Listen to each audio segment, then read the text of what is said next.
Mayor Deal, Yes, sir. you spoke about protecting the Hope Scholarship and being a supporter of public education, but why do you deprive undocumented immigrants who have lived here their entire lives the right to come here and attend school with all of us? Well, that's a very good question. Goes to the DREAM Act, for example. And it is an issue that can only really effectively be dealt with the federal government at the congressional level dealing with DREAM Act children. And I presume maybe you are.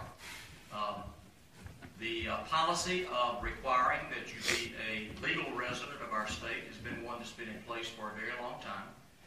And I think you would find that it would be a policy, if it were overturned, would be a huge concern for many citizens of our state. And that's, I think, why the Board of Regents has continued to require that.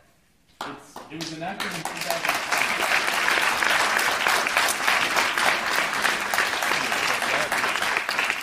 4.16 was enacted in October 2010 and required that every student of the top 5 public universities in Georgia be a legal citizen of the state of Georgia.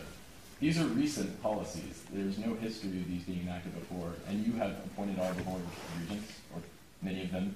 You continue to appoint them, and you seem in public to support these policies.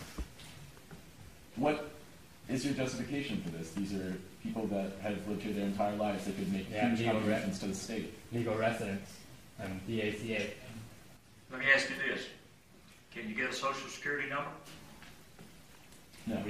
Can a person with DACA get a Social Security number? Yeah, but they also have a right to education.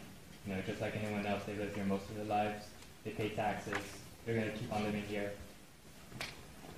I agree with what you're saying. What I'm saying is there is a fundamental problem that can only be solved at the congressional level, and that is to deal with the issue of children, and I presume you probably fit the category, children who were brought here. I don't. I'm not an illegal immigrant. I'm not undocumented. I don't know why you thought that I was undocumented. Is it because I look Hispanic? No, we have more. He made a statement. You stood up, so I apologize.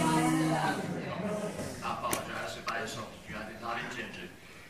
It is an issue that I hope you will continue to press with Congress. It is one of the issues that I believe, if it were a standalone issue, could be passed in Congress. But every time somebody suggests that we deal with the DREAM Act children, it also gets wrapped into amnesty. And when amnesty is wrapped around immigration reform, it will condemn itself at the federal level. The same thing is true with the guest worker program.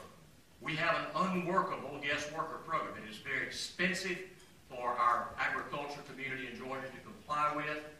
It should be dealt with.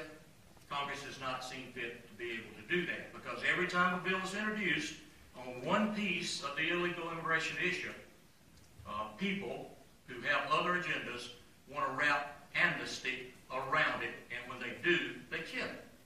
That's the reality. As